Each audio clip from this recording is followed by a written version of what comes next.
Muy buenas noches. Este programa, Cantabria desde la Solana y el Conjunto Popular Televisión, ha seguido de cerca, y lo seguirá haciendo, todos los actos, conferencias y actividades programadas en torno a la conmemoración del 150 aniversario de la inauguración y consagración de la iglesia de Santa Lucía, aquí en Santander, en el barrio del Ensanche, en la calle de Daoiz y Velarde. Sin duda, este templo tiene una historia, acabamos de decirlo, de nada menos que siglo y medio, pero es que además está íntimamente vinculado a Santander. Y dentro de esa serie de conferencias, actividades y conciertos que se están organizando para conmemorar esta efeméride, tenemos con nosotros a una verdadera personalidad, no solamente en el conocimiento del arte sacro en Cantabria, sino sobre todo y de manera especial en los órganos que tenemos en las diferentes iglesias de nuestra comunidad y en general en España y en Europa, puesto que me estoy refiriendo a Enrique Campuzano. Buenas noches, Enrique. Buenas noches. Está considerado como un máximo experto no solamente en la música para órgano, sino en lo que son los propios instrumentos a nivel no solamente español, sino mundial. Y ayer, aquí en el Ateneo de Santander, pronunció una conferencia dentro de este ciclo que se ha dedicado a la iglesia de Santa Lucía para explicar un poco. El título exacto era El arte y la música en torno a la parroquia de Santa Lucía. Y le pediríamos que para aquellas personas que ayer no han podido asistir en el Ateneo a la conferencia, nos haga un pequeño resumen de lo que él contó y de, en efecto, la importancia que ha tenido la iglesia de Santa Lucía en la historia musical de Cantabria y en el arte. Pues la iglesia de Santa Lucía es vital para Santander porque se incardina dentro de un barrio que se conoce como el Ensanche de Santander. Es la época en que las ciudades medievales, como era Santander, salen de sus murallas y comienzan a abarcar un espacio que además es un espacio moderno y donde van a tener su residencia las principales familias de ese momento. Y en este caso, pues la parroquia de Santa Lucía va a ser la que aúne todos esos elementos y se convierta pues en la principal parroquia de Santander, aunque se la consideraba la quinta parroquia porque en ese momento se hacen casi al mismo tiempo estas 5 parroquias nuevas que se suman a la propia catedral, pues sin duda Santa Lucía va a ser la más importante. Bien, y ¿qué importancia ha tenido esta iglesia, este templo, en relación tanto con el arte como con la música?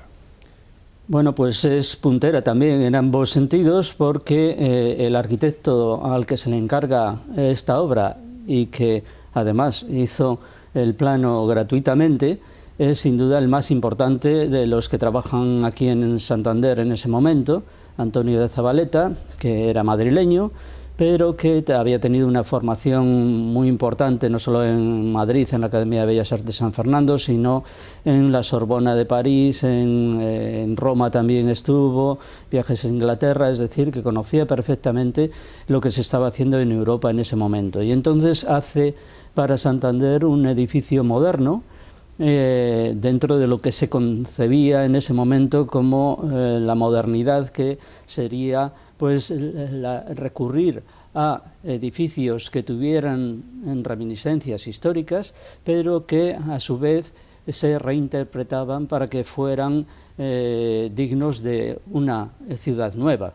Y esto es lo que consigue Antonio Zabaleta, que por otra parte, como se sabe, pues construyó muchos otros edificios civiles. De hecho, la parroquia de Santa Lucía es el único monumento religioso que hace, pero construye los mercados, el del Este, el de la Esperanza, la pescadería, el puente de Vargas, es decir, y formó parte del plan de ampliación de lo que es hoy todo el Paseo Pereda, la Casa de los Botines, que está justo aquí delante de Santa Lucía, en la propia Plaza de Pombo, es decir, que modernizó Santander arquitectónicamente. Bien,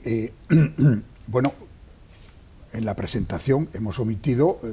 cosas importantes que yo creo que nuestros espectadores deben conocer, puesto que Enrique Campuzano es doctor en Historia del Arte, es catedrático, es miembro de la Real Academia Sant Jordi y de la Real Academia de San Fernando, y director del Museo Diocesano de Santillana del Mar. Por tanto, estamos ante un verdadero experto en la materia que hoy estamos abordando aquí. Bien, una de las materias en las que usted es un súper especialista es en los órganos para producir música, fundamentalmente música sacra, puesto que el órgano ha estado siempre vinculado a la música religiosa. Bien, ¿qué características tiene el órgano que hay aquí en Santa Lucía? Bueno, también es un órgano muy importante porque es un órgano traído de París. Se trae en 1923, pero ya llevaba más de 20 años montado en un palacete parisino de los condes de Morimón, sin duda son las relaciones que tenía entonces el organista de Santa Lucía, que era don Cándido Alegría, también el mejor organista que ha habido en Cantabria, sin duda, porque fue discípulo de los grandes organistas franceses, entre ellos pues Louis Vierne, que fue durante 37 años organista de Notre Dame de París. Entonces él se fijó en ese órgano y ese órgano superaba, claro, las condiciones que tenía el órgano primitivo que se había instalado aquí en la parroquia, que era un órgano roqués, todavía con influencia barroca, a pesar de ser ya en el siglo XIX, pero la música a la que estaba acostumbrado por sus estudios en París, que estuvo 3 años, don Cándido Alegría, pues era distinta y este órgano no daba la talla para lo que él había aprendido en París, y por eso necesitaba un órgano romántico de estas características como el que vemos ahora en Santa Lucía. Bueno, cuando los legos vemos un órgano pues del tamaño y del volumen que tiene el de Santa Lucía o otros, el de la Catedral de Santander, etcétera, nos imaginamos en aquella época, es decir, principios del siglo XX, final del XIX, es decir, cómo se traía un órgano como este desde París y se instalaba luego aquí y se probaba.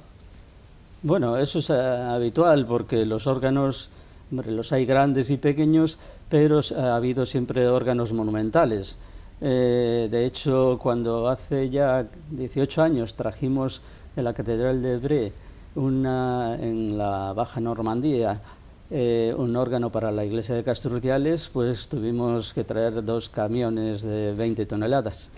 Es decir, que es un proceso muy complejo porque hay que desmontar tubo a tubo, tabla a tabla, toda la estructura para revisarla, etcétera, hacer los planos para después volver a montarlo. Hay que tener en cuenta que un órgano, cualquiera que sea, grande o pequeño, tiene que ser montado previamente en el taller del organero, porque hay que probar que funcione todo antes de colocarle en su sitio definitivo. Entonces, el proceso sigue siendo muy complejo, pero es cuestión de horas, de días, de meses o de años incluso. Pero los organeros, afortunadamente, han sido un oficio muy desarrollado en España, aunque en Cantabria pues prácticamente no ha habido, pero sí que en zonas limítrofes como el País Vasco, Rioja, Navarra o en Castilla, pues sí que ha habido grandísimos organeros que han hecho esos órganos monumentales que todavía vemos en catedrales, en santuarios, basílicas, etcétera, ¿no? Este órgano no es tan grande, pero sí que tiene una composición compleja, porque en ese momento, por ejemplo, los órganos que se hacen todavía aquí en España no tienen los elementos que tenía este órgano francés, por ejemplo, no tenían máquina Barker, que era un sistema mecánico neumático para que los teclados fueran más sensibles y menos duros para el organista. Es decir, que no se pudo recurrir a organeros de aquí porque no conocían esas nuevas técnicas que ya incorporaba este órgano, por ejemplo. Entonces, eso añade un valor más al órgano, ¿no? Es un órgano que en su momento pues era salido del taller de Cavaillé-Coll, que era sin duda el organero más importante de Europa, afincado en París en ese momento, cuya fábrica quedó con ella uno de sus mejores discípulos, Moutin, Charles Moutin, que es el que realmente hace el órgano este de Santa Lucía. Bueno, y volviendo al templo, a la iglesia, que además, si yo no me equivoco, ha sido en 2 ocasiones catedral de Santander. Sí. ¿Qué habría que destacar? ¿Qué cree usted que tiene de valor esta iglesia de Santa Lucía? Bueno, aparte de la propia arquitectura, que como hemos dicho, pues responde a unos principios de vanguardia en ese momento, y por un arquitecto que también es uno de los reconocidos por su saber, su conocimiento teórico y su relación con Europa, pues desde el punto de vista escultórico también tenemos algunas obras importantes, como son, yo destacaría 2, es la Virgen del Rosario de Ricardo Belver. Ricardo Belver fue a mediados del siglo XIX uno de los escultores más innovadores de España, de Madrid. Entre las obras más famosas, sin duda la más famosa será la del Ángel Caído, que se conserva en el Parque del Retiro de Madrid, ¿no? Pero hizo otras muchas esculturas funerarias, por ejemplo, para arzobispos en Sevilla, en Toledo, etcétera, y eran tumbas de toreros en su momento, monumentos a Goya y a otros artistas de la época, es decir, que fue un artista muy reconocido, ¿no? Casi al mismo nivel que Benlliure, ¿no? Un poco posterior. Es decir, que sí que esta iglesia se va llenando con obras contemporáneas de ese momento, pero también en esa evolución durante el siglo XX, pues hay otro artista muy reconocido y que quizá puede ser quizá el más importante de Cantabria, que es el escultor Daniel Alegre, del que se conserva la imagen de Santa Lucía, que sustituyó al lienzo que hoy vemos durante una época después de la Guerra Civil, mientras se restauraba el lienzo de Ratier, hasta el año 1955, en que ya se vuelve a colocar el lienzo, ¿no? Pero que ahora se puede admirar en la capilla del Carmen de la propia iglesia. Bueno, si ampliamos un poco el panorama, en Cantabria, ¿qué dotación hay de órganos de calidad? ¿Cómo estamos en relación a otras comunidades autónomas? Pues yo diría que estamos en un término medio. No tenemos órganos históricos muy importantes porque los que hubo en los antiguos conventos, que sabemos que sí que hubo, en los dominicos franciscanos, que eran grandes organistas y organeros, como Santo Toribio, que hubo un órgano antiguo importante en los conventos dominicos de Ajo, de Santillana, etcétera, de Las Caldas, pues también hubo órganos históricos, pero después a finales del siglo XIX se fueron cambiando por órganos románticos, y con la desamortización y la guerra civil, etcétera, pues sufrieron bastantes adversidades, de manera que muchos tubos pues se fueron robados, y al robarse los tubos y no sonar el órgano, pues evidentemente todo va en declive, ¿no? Un ejemplo es el órgano de Novales, que es un órgano estupendo, todavía de estética barroca, que le hace un organero alemán que viene a trabajar a la Catedral de Burgos y hace órganos en la Catedral, en el Hospital del Rey, que es Patrimonio Nacional. Es decir, que es un órgano estupendo, que tiene además una historia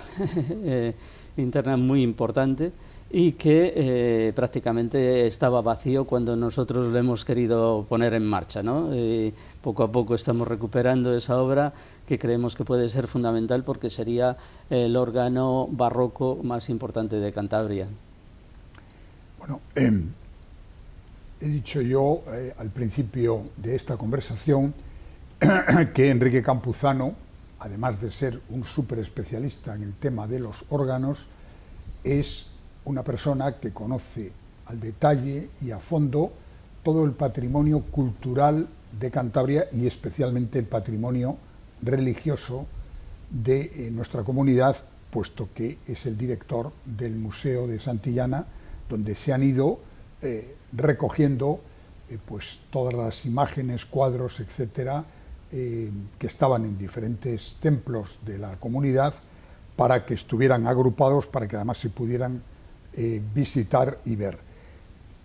Pero nuestro patrimonio religioso, ¿a qué nivel está si lo comparamos con el resto de España? ¿O con el resto de Europa? Sí, vamos a ver, a nivel estético, de calidad artística, pues también tenemos como dos aspectos, ¿no? Uno, que es al máximo nivel, por ejemplo, en cuestiones de colecciones, quizá la más importante, aunque menos valorada, que es la de arte oriental, y por otra,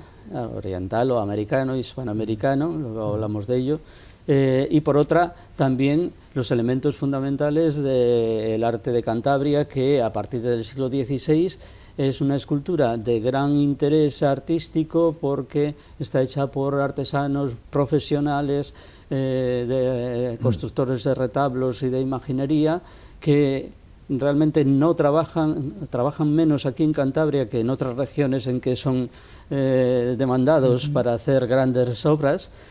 Aquí en ese momento no había esa efervescencia económica que hubo, por ejemplo, en Castilla, y entonces están ahí esos dos polos casi opuestos, que sería por una parte una escultura más artesanal, no popular, porque evidentemente había que ser profesional para hacer este tipo de contratos, pero sí con unas características derivadas de la tradición en cuanto a iconografía, en cuanto a estética mismo.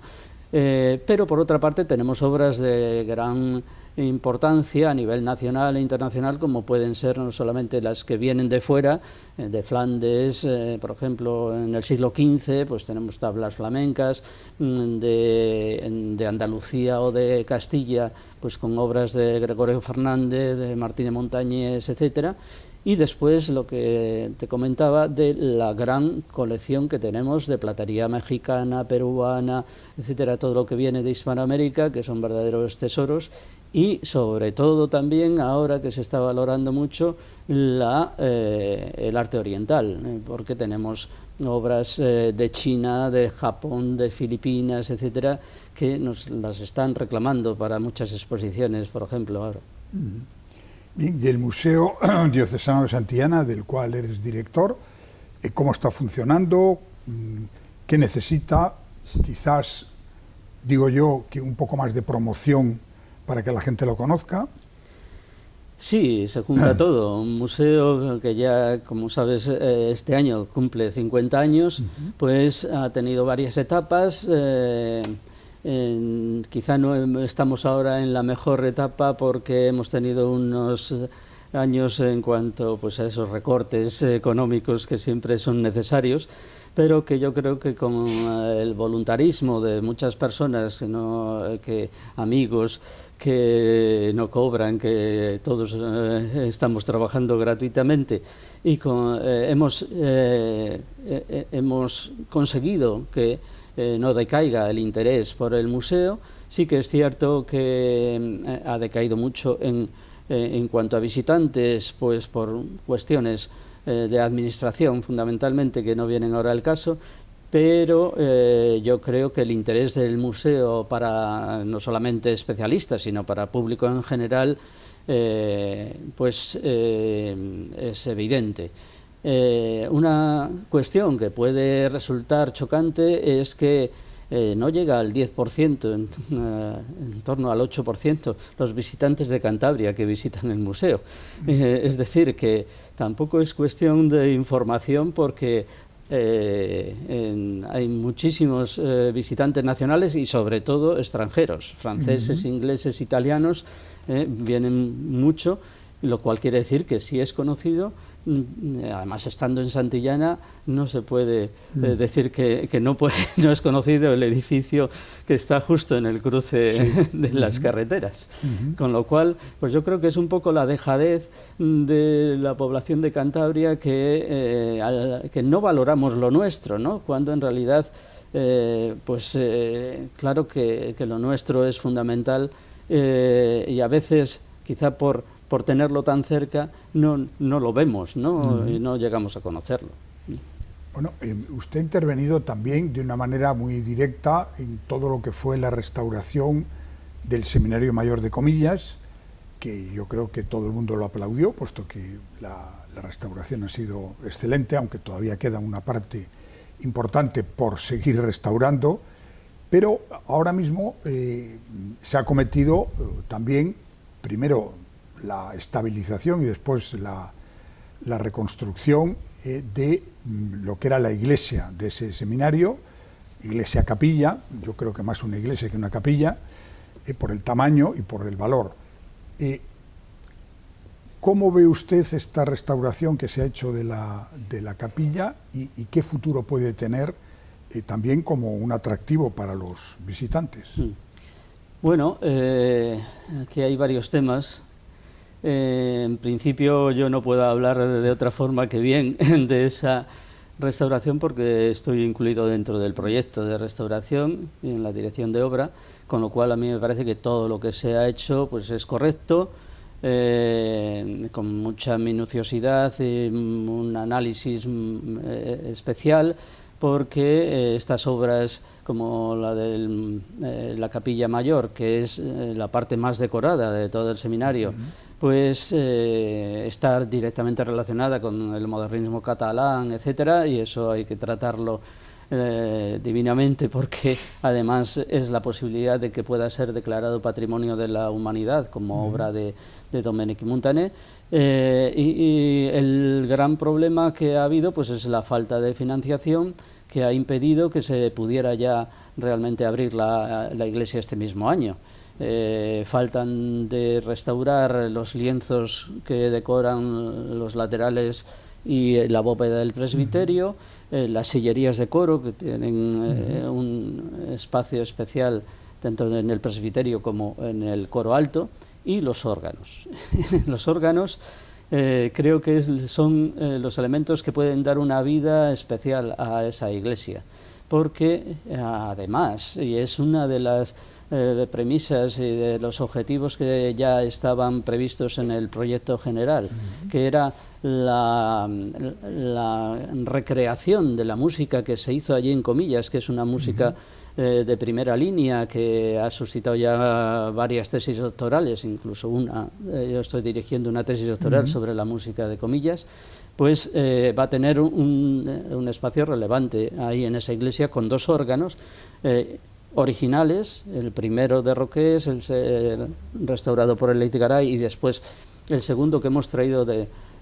Salamanca, que le habían llevado los jesuitas y que hemos conseguido recuperar, y que es un órgano precioso para acompañar a orquestas o coros ahí mismo en el presbiterio, con lo cual yo creo que el tema musical va a ser clave en Comillas, y además de que se puede hacer también un centro de documentación del modernismo, de los indianos de Cantabria, etcétera, porque todo está muy relacionado en esa época. ¿Y la posibilidad de restaurar lo que resta del edificio del Seminario Mayor? Sí, yo creo que ya sería una obra menor, porque sería el claustro oeste, y hay un ejemplo en el claustro este que ya está restaurado. Entonces van a ser unas obras que van a tener, yo creo, un régimen paralelo de interpretación. Ya no hace falta estudiarlo, ya está hecho el proyecto desde hace muchos años, con lo cual eso yo no le veo mayor dificultad. Lo más importante sería acabar ya, que no es mucho dinero, lo que falta, acabar ya la iglesia, porque eso daría un gran salón de actos, además, de cualquier tipo de actos culturales, conciertos, conferencias, simposios, exposiciones, etcétera, como tú conoces bien, también al propio edificio. ¿Y eso para cuándo? Acabas de decir que quizás este verano no. Claro, pero estaba previsto que este verano. Lo que pasa es que por cuestiones relacionadas con las subvenciones que se reciben del 1% cultural del año pasado, no se pudo incluir lo que ellos consideraban que eran bienes muebles, como es el caso de los órganos. Hay un órgano que no tiene caja, que la propia caja es el edificio, con lo cual es una falta de criterios por parte del Ministerio no haber concedido dinero para la restauración de ese órgano, que además no era nada caro, unos 60.000 euros. Es decir, y con eso ya se podía haber hecho pues muchísimas actuaciones, actos, etcétera, ¿no? Y lo mismo pasa con los lienzos, que no están en mal estado, que la restauración es relativamente sencilla, o las sillerías de coro, que están en perfecto estado y que solo hay que limpiarlas y colocarlas. Entonces son elementos mínimos e incluso de presupuesto que podrían haber sido ya incluidos en la restauración del año pasado y estar ya en funcionamiento este año. Muy bien, pues muchas gracias a Enrique Campuzano, que nos ha contado muy bien no solamente la iglesia de Santa Lucía en su 150 aniversario, sino también esta obra que yo creo interesantísima de la restauración de la iglesia del Seminario Mayor de Comillas. Muchas gracias y buenas noches. Buenas noches y gracias a ti. Vale.